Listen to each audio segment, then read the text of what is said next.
බලුඩ එක මෙහෙම හොඳට දිය කරලා බොනකොට තමයි රස.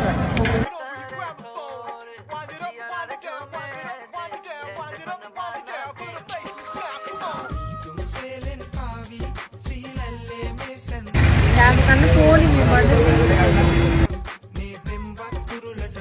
හයි නමයි.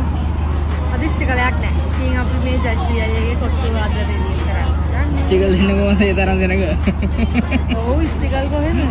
විනාඩි 40ක් ඉඳලා පොලේ. වන් මෙන්න කොට ඇතුළු. ආල බලන්න. කොත්තුනේ. ෂුට්ටක්.